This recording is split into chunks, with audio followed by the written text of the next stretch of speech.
How's it going, ladies and gentlemen of YouTube? It's Mike Solomon here again. It's a little cold in my house this morning, hence why I have the hoodie on indoors. But that's okay. We'll get through that because I'm here to talk about the first Raw of 2018. I plan to start doing these a little more often. Not going to say every week, but hopefully every week. I'm going to go over Raw and SmackDown with you guys in case you don't got time to watch it at home. Or maybe you're not that interested in the storylines and you just want a quick rapid fire thing. It's not going to be that rapid fire. My videos always take like 10-15 minutes. I don't know why. I just talk too much. Anyway, let's cut that back right now, shall we, by getting right into Raw this week. Again, apologies. I'm not wearing glasses. I should be. So it's going to be tough for me to read my own notes. We'll get through it. So Raw started out the same way it always does, with Kurt Angle coming down to the ring, giving his same old song and dance. He told us what to expect for the night. He also went over the fact that the Women's Royal Rumble is going to be 30 participants, same rules as the men. And thank you for that. I'm very excited for that. There was some rumors going about the rumor mill saying that there might be a through-the-middle rope rule, or 20 participants rather than 30. I understand that it's going to be tough to fill out that 30-person roster. I think they can do it, and it's going to be exciting to see them do it. After that, the Bar came down to the ring and accused Kurt Angle of nepotism, giving his son the tag team title match with Seth Rollins the week before when he never deserved it. And I don't disagree with the Bar doing this or saying this. Case in point, Jason Jordan came out to trash talk and got put in an impromptu last-minute match that he didn't deserve against Cesaro. I guess you could say he deserved it. They were trash-talking each other. He did say that Cesaro has a refurbished mouth, and I really enjoyed that line. I don't know why. It's just super funny to me.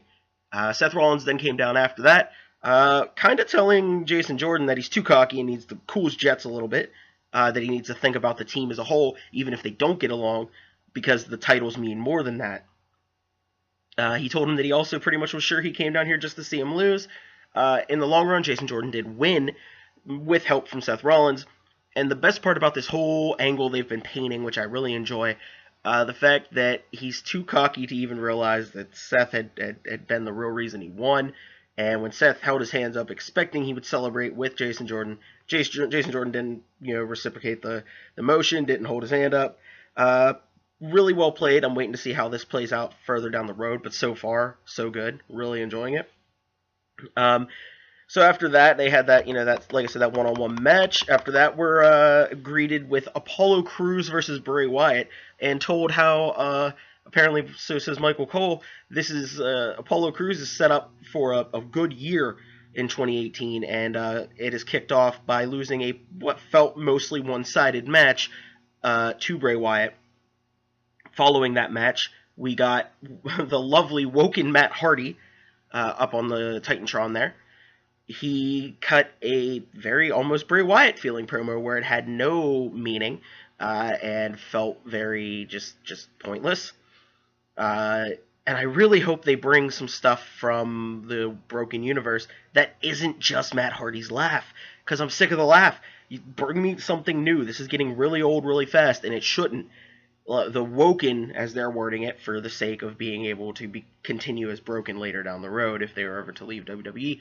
The fact that they have this universe, there's so much to play with. Please, give me Senor Benjamin, give me Vanguard 1, Brother Nero, give me everything. I want the whole package just in WWE. You can make it happen, you can build to it, but we need something more than the laugh now. So... what else did we have after that? We had Alexa Bliss backstage looking for some help against Asuka. That was the match that they had put on, a non-title match. I feel it was a bad idea to have the match in the first place, because you now had to choose between Asuka's winning streak breaking the new year, or just a clean win against your women's champion, and that doesn't feel like a good choice either. So you did end up having this match, but while Alexa Bliss was looking for help, she found Nia Jax, hoping that Nia would help, because they're friends, because we're not supposed to remember the electric chair drop that happened. Apparently that never happened. Listen, I'm done with the Nia Jax Enzo Amore storyline. I don't like it. However, I do like that Chicken Noodle Soup got the well-deserved push that it's rightfully earned. It's probably one of the better soups, and it's about time that it got recognized for that. I'm pushing for that bowl of Chicken Noodle Soup to be the next Intercontinental Champion. That's my new bold prediction for 2018. Chicken noodle soup, best soup. Someone hashtag it. So we did get the match that I said, Asuka versus Alexa Bliss. Pretty good match. Ended up being a bad. I don't like the finish, and by that I mean like it looked good. It looked great. It was very well done. I don't agree with having your champion tap out. I mean, if you got to have her lose, and that's bad enough. But she had to willfully give up to lose this match, and I don't like that. You shouldn't have your champion tap. I understand it's Asuka, and Asuka's going to be champion. It's coming. I just don't think you should have done it, especially when this is the type of match that you would want to see at a pay-per-view or at like right after a pay-per-view, something like that, like some sort of blow-up match. This didn't feel like that. Next we had Braun Strowman deciding he could make his own rules and make a handicap match. He fought Rhino and Heath Slater. He called Heath Slater a cheerleader and told him to either get off the apron and shut up or get in the ring and catch these hands. He caught the hands and 3 running power slams. He has kids, Braun. He has kids, okay? He needs his paycheck to survive. You can't just kill a man on live TV. Do you understand what the children are probably now, the emotional scarring they're going through because you're a monster? It was beautiful. Do it all the time. Just kill everyone. I'm fine with it. It's all good. No, we don't end everybody. Referees could start catching power slams and I won't be upset at you. This led to later backstage Kane walking up and trying to make Alpha Monster a thing. It's not a thing. Just don't try that. Very weak promo. Apparently I'm supposed to suspend disbelief and forget that he tried to kill him with a dump truck weeks ago. Apparently we're just supposed to let that slide. Kane was just going to come up and have a nice chat with Braun. I don't buy it. It wasn't good. I don't care if they're trying to unite to beat Brock Lesnar. I don't care. Very, very weak backstage segment. But also good for Braun Strowman. He apparently also body slammed the flu, from what I understand. He was sick and sent home days prior from like house shows or something. He was sick with the flu, but he's back. He's not Enzo Amore. He doesn't need to hide when he's sick. He just beats up sickness. Anyway, no sells the flu, so good on him. Also, we had Roman Reigns and Samoa Joe cutting some promos backstage for their Intercontinental title match that was going to happen. Roman actually cut a pretty decent promo. We've needed to see this happen. It's something that needs to continue to happen if he's going to run kind of like a John Cena-esque type reign here in the future. If they're the next guy they want to saddle up to be that guy, which from all points, like it seems they're going to. Samoa Joe cut a way better promo, proving how good he is on the mic and in the ring. Samoa Joe is a fantastic talent. The best part, beyond just the fire and passion that he had in his heel promo, was the line, "Because of me, Dean Ambrose is a stay-at-home husband living off his wife's paycheck." First of all, it's a beautiful line of itself. The better part is that he said it to Renee Young, who is Dean Ambrose's real-life wife. I think nothing is better than that perfect heel motion like type thing for a promo. I hope he didn't even give her warning. I hope he just said it, because oh my god, was that good. I really enjoyed that. This led to them having a very good match. I liked some of the storytelling that was in there, where Samoa Joe was trying to get Roman Reigns to get disqualified, because the stipulation was if he was disqualified this week, like he was last week, he would actually lose the title. So the goal here was clearly Joe trying to get Roman to break enough to attack him with a weapon, or he threw him into the referee at one point, tried to get him disqualified that way. Lots of little stuff there. We saw Roman almost cave a couple times. In the end, Roman Reigns does pick up the win. I do feel this is the end of that little feud. The Miz comes back next week, and I feel they're just going to throw him right back into the Intercontinental picture, because you almost have to. The Miz is a very good Intercontinental champion. I'd like to see him eventually win it back. I'm sure he probably will. Then we had Finn Balor backstage announcing that he's entering the Royal Rumble.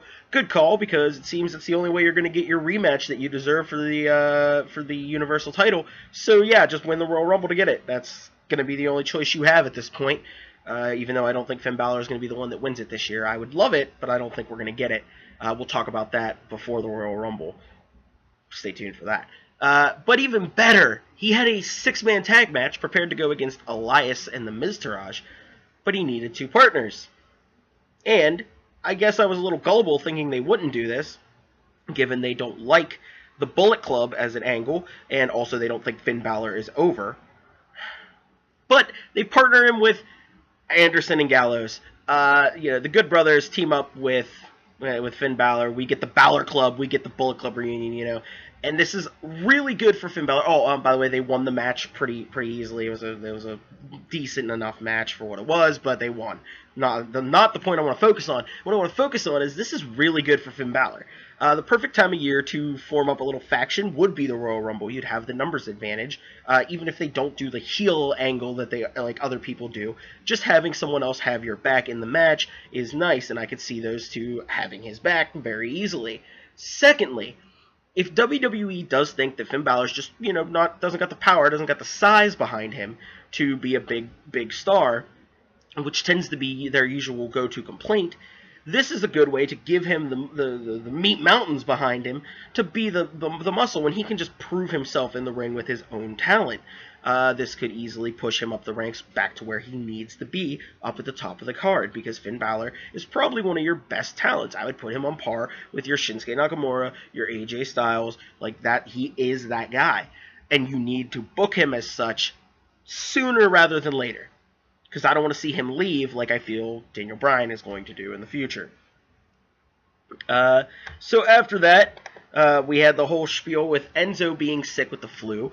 Drew Gulak and Daivari came down to the ring. They gave a little Gulak in his very political seeming fashion gave the exact Enzo Amore speech, but in very proper grammar. And I loved that. I really enjoy that. I don't know about other people. I'm sold by it. So, but they said that Enzo wasn't going to be here. He couldn't defend his title, and Enzo was just heartbroken about that. So Cedric Alexander came down and said, "Hey, I'm fighting one of you two then. Which one of you two want to step up instead? Because I'm having a match." So they go off, have their little side huddle, and say, "Hey, we're both going to face you. It's going to be you and whoever's willing to walk down the ramp to help you. But we know you don't have a lot of friends, so I don't think you're going to see any help. Good luck."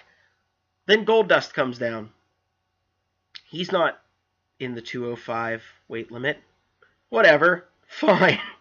So Goldust comes down. I'm hoping that this means that we're going to see the weight limit of the Cruiserweight division, and the Cruiserweight division, like, by name as a whole, maybe change up, or we see 205 no longer be 205 Live. It'll be something else. I'm not quite sure exactly the angle that they'd go to remove it, but that's the only thing I can think of with them putting Goldust in the ring with them. Goldust and Cedric Alexander win, as expected. It wasn't anything super, impressive. Goldust has to be getting close to retiring by now. I think I kind of feel that every year, but this year feels like the year that it actually will be the case. He's been doing this a long time. It's about time the man earned some, some rest, like for real, some actual rest. I know he keeps bringing himself back. He needs to just take a break permanently. And then after that, we got to the end of the show, the Brock Lesnar-Paul Heyman segment. The show ended very weak. Paul Heyman gave the same type of speech he always gives, which is especially for this type of match, I should say, because Paul Heyman is always good on the mic. This time it was just pretty okay on the mic, because it was the, Brock Lesnar doesn't even have to be pinned shtick. Because it's a triple threat match, and I get it, but I wanted to hear something better. I guess it's tough when only one of the two people really deserve to be in that match in the first place. That's just my opinion. After that, you had Kane come down to the ring and chokeslam Brock Lesnar in the center of the ring. Okay. Then Brock Lesnar, the best part of this whole spiel, no-sells the hell out of that chokeslam as Kane got out of the ring. He sits up and does the laugh, the same laugh he did to The Undertaker in the ring during the SummerSlam match in 2015. Beautiful. I love that. They go to get into a little brawl. It's a very weak brawl. It's a weak, locker room clear, pull-apart brawl. Didn't feel good. I think Brock Lesnar held the title upside down for a brief second. at the very end there, but I'm not sure. All in all, the show ended very weak, and the show itself felt very average. But perhaps SmackDown tonight can make me feel like this week of wrestling is going to be better. So I will be back tomorrow to review that. What's your opinion on Raw? Did you enjoy the show? Am I wrong in my opinions, or do you have some opinions of your own? Did I forget to mention something that you'd like to talk about? If so, leave a comment down below. Please feel free to interact with me. I love interaction. I will be answering as many of these as I can, responses, which will probably be one or two whole people. But until tomorrow, I've been Mike Solomon. You guys have been my lovely audience, and I'll see you again.